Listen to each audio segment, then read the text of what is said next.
Was Christine Ford a victim twice? I think that's what we're going to find out tomorrow in the hearings if she testifies, or are we going to? We'll probably be given the impression that she's a victim twice, and I'll get into that. I think based on what's happened here is I know I said in my last video to watch to see if Miss Ford's lawyers want this in an open or closed setting. I said if they want it in a closed setting, it's much more likely this is really about keeping the politics out of it and just getting to the truth. But if it's in an open setting, there's a whole new dynamic, and then it all becomes about optics and how the hearings are perceived by the public. So there's going to be a lot of spinning going on after these hearings, especially by the Democrats and the liberal media. But it looks like,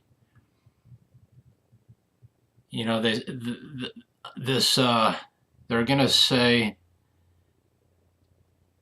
they've obviously said that Ford's a victim of Kavanaugh, who assaulted her, but they're going to also try to paint her as a victim of these powerful white GOP senators in this hearing who question her about such a graphic thing that happened to her. They'll try to paint it in some way like they're trying to humiliate her, embarrass her, or take away her dignity, when all they're really trying to do is find out what happened. But I think that the GOP is going to bring in, I read a senator or a female attorney who's an expert on sex crimes to question Miss Ford or Mrs. Ford, which I think is a very good idea. That takes a lot of the optics out of it. It's hard to paint her as a victim twice when you have a woman from the outside who's an expert in these type of crimes questioning her. It's going to be a lot harder. I mean, they can do it. It's just going to depend on how the interview goes. But I still think she's not really going to do. She's probably not going to show up, but if she does, she's going to give an opening statement. She's going to be, emotional, try to be compelling, and then she's just going to leave.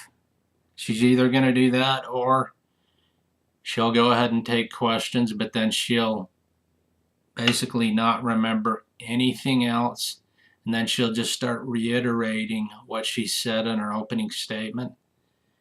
But I would look for, and if she's very vague in everything, I would be very suspicious, because that's what, if you're fabricating things, then you need to be as vague as possible, because otherwise you need to start remembering your lies, and it becomes, as the interview goes on, it becomes harder and harder to remember your lies, and you end up tripping over your own lies. And I think she's in over her head if she thinks she can do that. In my honest opinion, it's really hard to say for her, but when she first came out, I believe she was a victim, but I don't know of who. I believe she was assaulted in high school. And then as things got more political and she got these lawyers that went very political, then I started to question it more. But but I still think there's a pretty good chance she either was victimized in high school or she believes she was victimized or assaulted. And she does think Kavanaugh did it. But I think it's really hard to say, but I think maybe her mind has played tricks on her, because she's a staunch Democrat, and she's probably very pro-choice, and we've all been told that Kavanaugh is gonna help overturn Roe v. Wade, and women that want abortions will need to go into back alleys with coat hangers. So I think for this woman, when she started hearing those things, then I think somehow she brainwashed herself, or her mind tricked herself, and convinced herself that Kavanaugh was the one that assaulted her.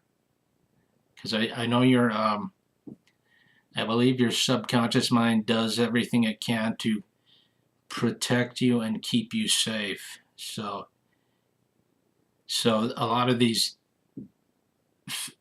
Kavanaugh has been portrayed in such a way that these very pro-Democrat, pro-choice women, could feel threatened by him, could not feel safe.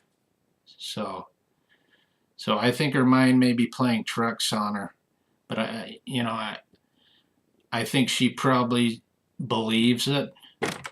But hopefully, since the GOP has an expert in sex crimes, hopefully she will talk, and they can just have an honest discussion and try to find out how it all unfolded. And